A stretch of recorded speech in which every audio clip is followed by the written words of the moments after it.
set and go literally off the blocks. 91 political parties vying for office at different levels of government. When the elections happen, in scores of days to come, you'll have people vying for the presidency, for the governorship, for the state assembly. Lagos State holds a huge role in all of this narrative and the drama playing out. To discuss Lagos politics and all that is important in Lagos State, we have two gentlemen here, both of them vying for office. Dr. Hassan has years of experience in activism, and now he's going to be vying for a seat of the Federal House of Representatives, Etioso Federal Constituency. Great. Etioso 1 has Osanyin Taiwo, first time at the cherry. You see how this one plays out. Maybe not too young to run bill. You get somebody who's going to try it out and see how this happens. But let me begin with Dr. Hassan on this one.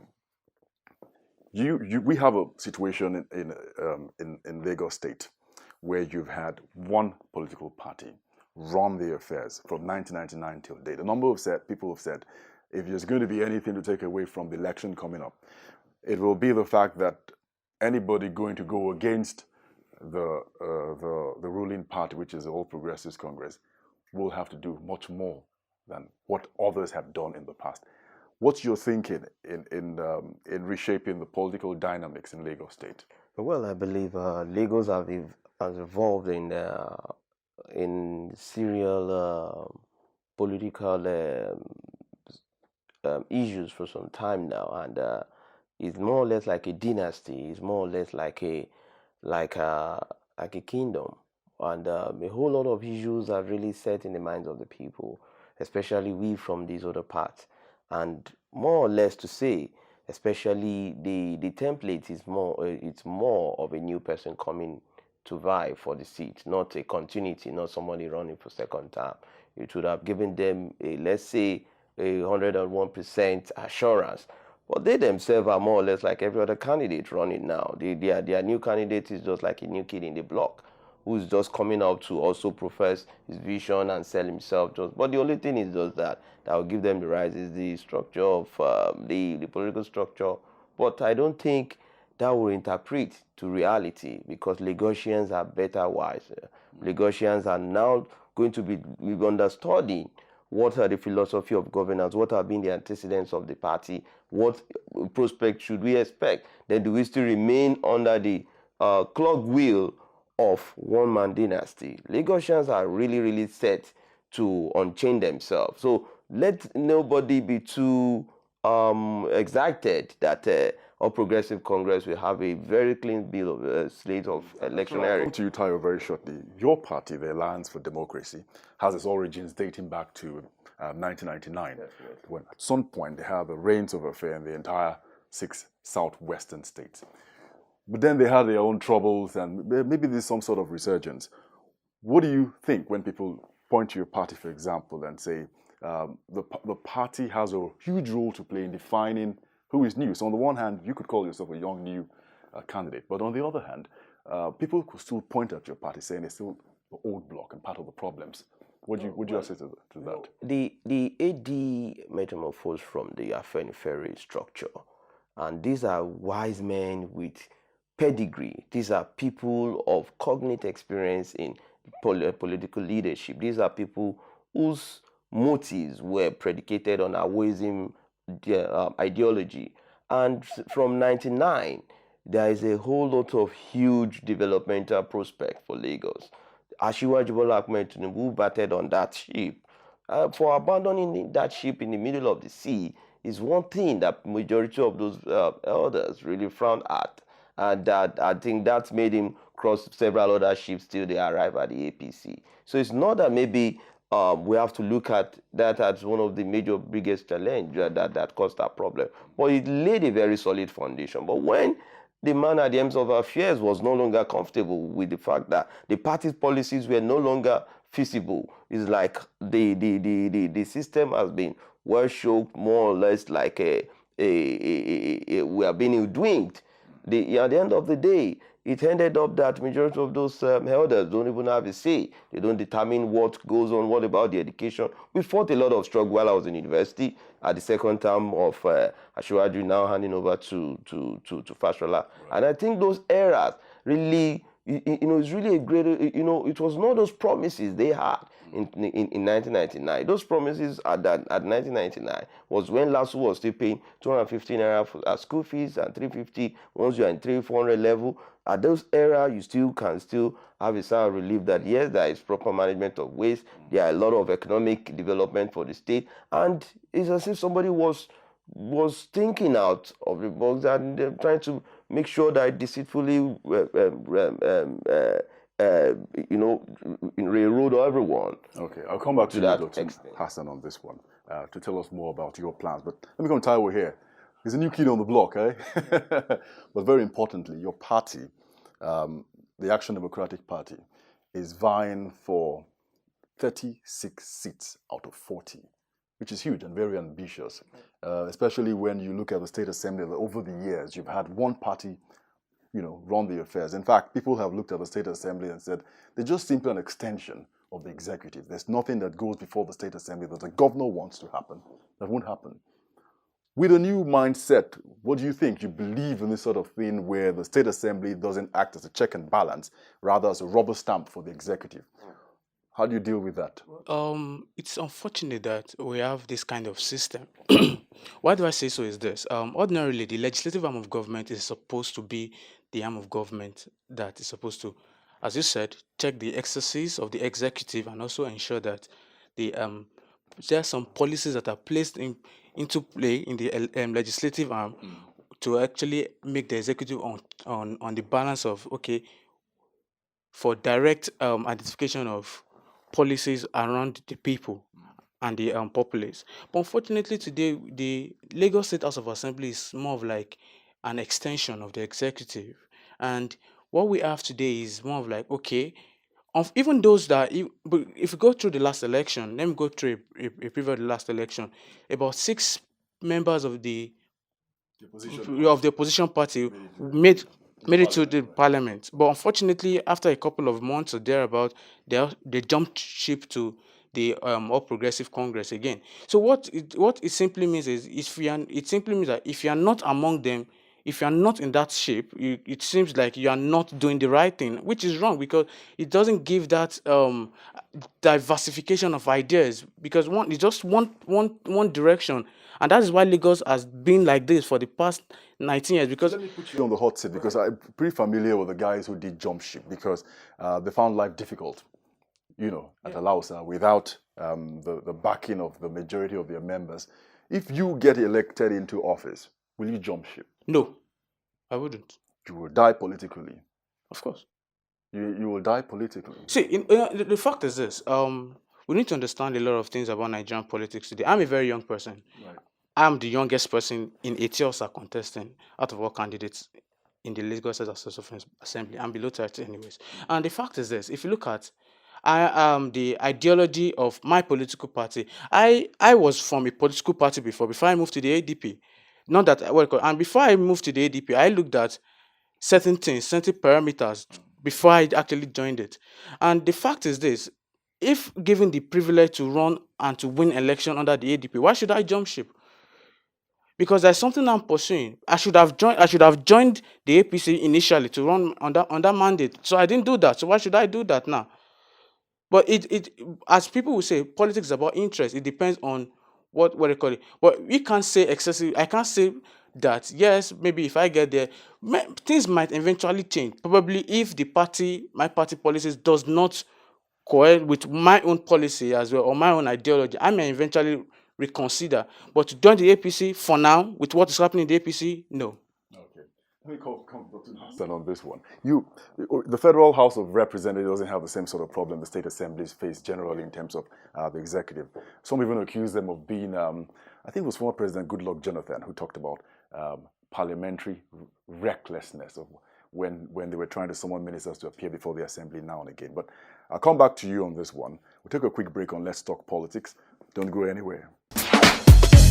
Welcome back to Let's Talk Politics. I still have with me candidates running for the Federal House of Representatives, Oladotun Hassan, as well as Osanyin Taiwo, who is running for the State Assembly, both of them in Lagos State. So I was going to talk about what's called parliamentary recklessness, a term which was coined then by former President Goodluck Jonathan, because several ministers would appear before the parliament. And he said, how many times will they have to appear over and over again for the message to be passed across? But you, from a party that, if we do the mathematics, you go the crystal ball, it's unlikely that you would have majority of seats in the National Assembly. If you get elected, for example, what would you say will make you, for example, stand out and not be swallowed in the crowd, represent the interest of Etiosa federal constituency? Well, it's good to test one's ability, credence, and one's competency if you are actually capable to go for what you're aiming at. And that's one of the crystal vision I'm having to run for Federal House of Representatives. It may be good to say, yes, I believe that Nigeria will be greater for it, because I have a series of responsibility. One, for my immediate constituency needs. Two, for the national. I wouldn't want to lay my feet on the fact that the cliche that you just raised, that is the parliamentary recklessness. No, maybe that's a misgiven statement, because one key thing is just that we've always leaned on the fact that there has always been the executive recklessness, and that's what is really playing out. What's the number one key thing that you think that should be before the front burner? One key thing is that before now, I've outlined over 10 bills I'm working on. Definitely, 10 bills are already in the media now. Those are my bills I'm really going to be working on. One, the nation is really yearning for restructuring and devolution of powers. I've been able to develop, yes, I'm a lawyer, I've been able to sit back and understudy where do we got it wrong. If you don't have a National Restructuring Affairs Commission, the restructuring duty is not exclusive reserve of the executive. No singular president can promise and implement restructuring without the physical and philosophical input of the legislative arm. Also, we're talking about the economy. Before you run away from restructuring, think about this assembly that is outgoing, the 8th assembly.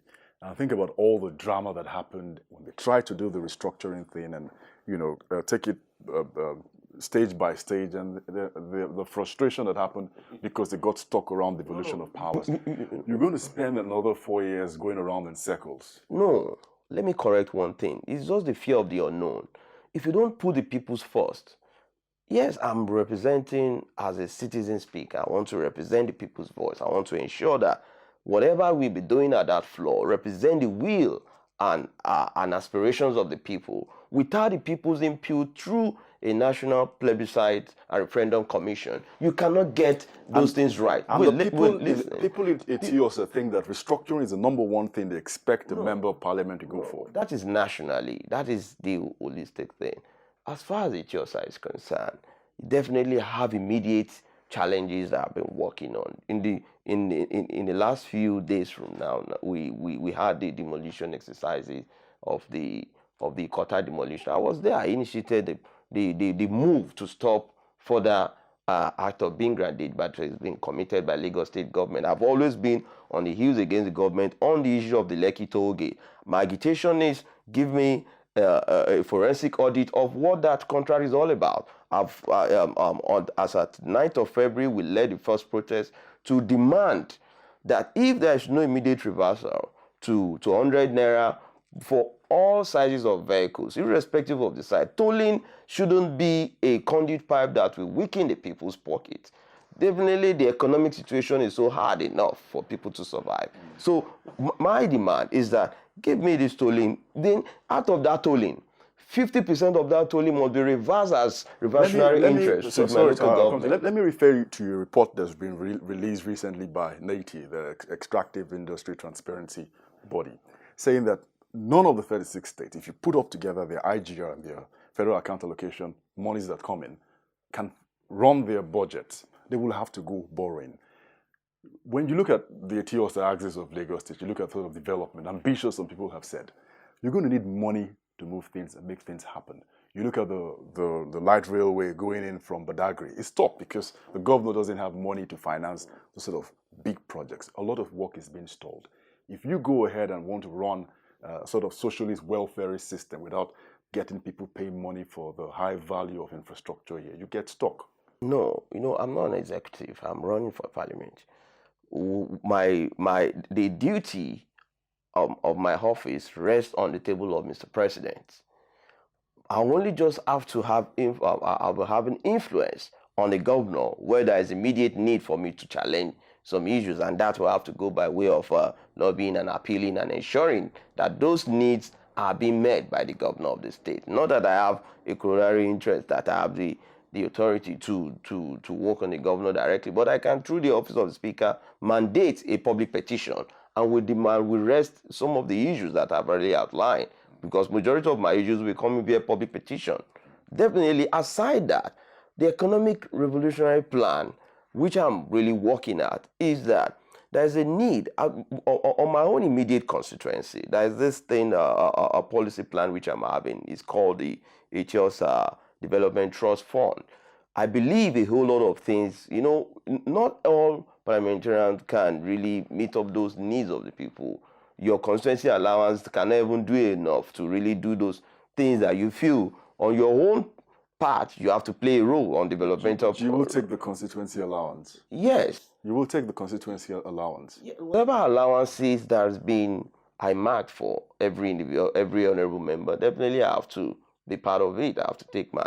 But the key thing, right, as part of my own policy, immediate need of my people, I've been able to see that there's a need for me to really figure out a way out that will bring about good life to my people, to my constituents. How do I begin to meet up those needs? Because Ethiopia today houses all the various multinationals that their CSR have not been diverted to the development of the immediate community. If the CSR alone of all the multinational and the companies we have in and around Ethiopia is galvanized towards the developmental plan and prospect through my town hall meeting, whereby stakeholders and everybody will be, it's an all-engaging thing. Democracy is all-engaging. If you don't engage the people, you don't get to meet those I put you on a pause here, Dr. Hassan. Now that you've talked about transparency, very important, they come to you on this one, because if you look at, the general perception among civil society and many stakeholder groups about governance in Lagos, especially when it comes to the fiscal document, the budget, is one of the most difficult documents to really understand in terms of how projects are executed. It's at the discretion of the government to say this road is going to be dealt with or this infrastructure is going to be dealt with. People argue that it's based on the executives feeling that this particular group of people are loyal to me or not. I can have those roads done. Now, that's a matter of dispute whether the governor believes that or not. But in terms of transparency, what do you think? Well, you raised an issue now, and I need to correct that briefly. The development of Ethiopia for the past 19 years has not been government impartation. That's what people don't understand. It has not been government what? Government impact. Most development in Ethiopia today, my gentleman knows it, has been carried out by personal people, individuals. Because the fact is this: if you look at starting from Lekki Ekpe Expressway, or let me put it down to maybe a bit above Soundfeed, down to Shogutedo, where I cover, most of the projects today, most of the edifices you see today are not governmental owned. They're not government owned. They are private owned companies. If in Ethiopia today you want to build a house, government will not build it for you. Government will not construct the road for you. There are different estates arising today in Ethiopia. And who are the people constructing this road? Private owned estate owners. Why? Because they need to construct the road to attract residents to that area. So you're saying you're not getting a fair deal? Of course, that's what people don't understand. This is the fastest growing urban region in Nigeria. In Nigeria, yes, that's Ethiopia community. Yeah, in as much as you can argue in terms of whether the private versus the public investment, may not be visible for all to see. They've got huge projects with the Lekki Free Trade Area. They have projects going on with the Aqua Atlantic City. These are projects that run to several billions of dollars. So what are you going to do if the government says we will have to make people pay for that? The funniest thing is this. That's what people don't understand. This government have to explain explicitly the reason behind paying tax and paying toll. My gentleman is saying that he wants to reduce it to 100 naira. I want to scrap it. I don't see any logic behind it. You scrap it, and then you think about the deals that have been signed, and then people begin to wonder whether it's wise doing any business with it. That's the honest truth. I've done my own calculation about the So breakdown. tell us about Now, the breakdown of each, now, on an average, you have, if you use a car, not an not a SUV now, a car, you're going to pay an estimate in a year of 115,000 naira to 115,200 naira in a year. That's if you use one car. Now, you have families that use 4. That's estimated about 500,000. It's not logical. It's not reasonable. And these are people that are paying tax of an average of 40,000 naira in a month. Approximately, that's about 480,000 naira in a year. And how many people in Lagos State? We have about 20 million people in Lagos State working it daily. So what is the logic behind it? Someone sit down and tell me that it is only in Lagos State that I see that you pass a budget and it's not clearly stated out. I've done all the logical analysis of Lagos State budget today from 1999 till date. I've not seen any breakdown. All you just see is someone just calling up a figure of 1 point something trillion naira, and we're cool with it. You represent a segment. You've mentioned the population of Lagos, over 20 million people. Yeah. Many of them youths just like you. Yeah. Many of them not working. Yeah. And the campaign opened, and as usual, we hear politicians saying we will make available 3 million jobs in 1 year. We will make 7 million jobs. I've heard people say things over and over again. And you know, this is more of rhetoric because the business of government never really has been about creating jobs. But when you hit the campaign, you will have to make those sort of promises, isn't it? No. What did you tell them? My campaign, my major point on campaign is education. Now, basically the problem of Nigeria holistically is knowledge. Until the people begin to understand and begin to know, not about going to school and learning theories. Those are rhetorics. Those are not what we're talking about. People need to understand what they are doing. Most people don't understand why.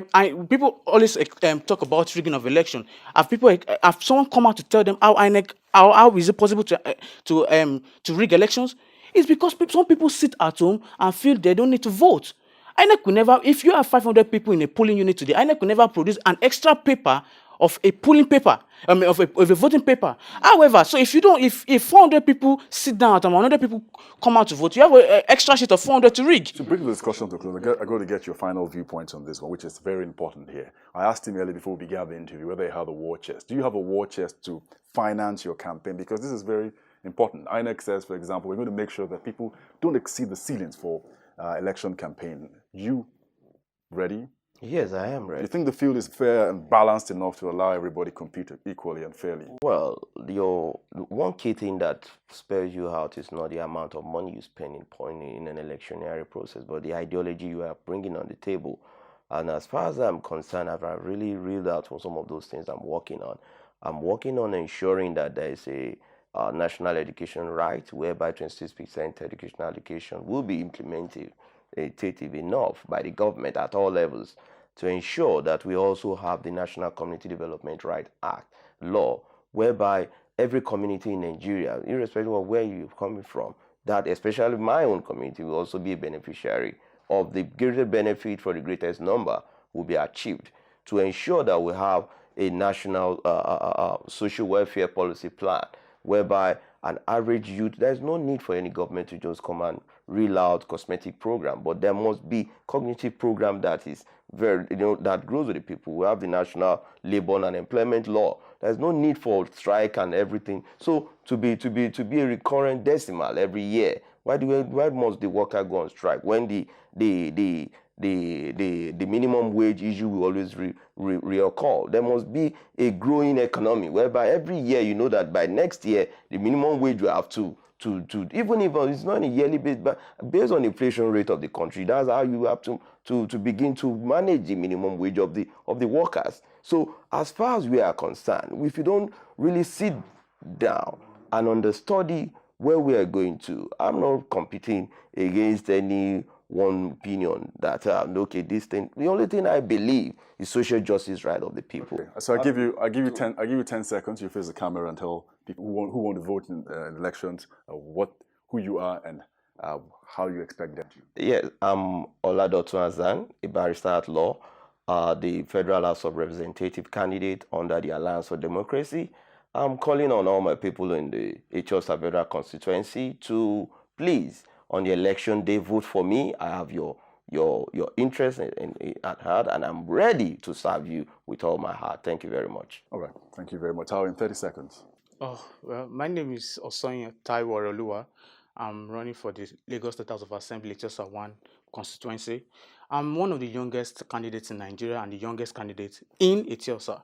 And I oblige everyone with their PVC, come out on the 2nd of March and cast your vote for a young and a fresh idea for the development of Lagos State and development of Etiosa. God bless you. God bless Nigeria. All right. Thank you very much. Thank you very much, Dotun. And thank you very much, Taiwo. It's a pleasure. All right. And so that's it on Let's Talk Politics. I'm Aogo Obo. Remember, our problems are man-made and can be solved by man. See you next time.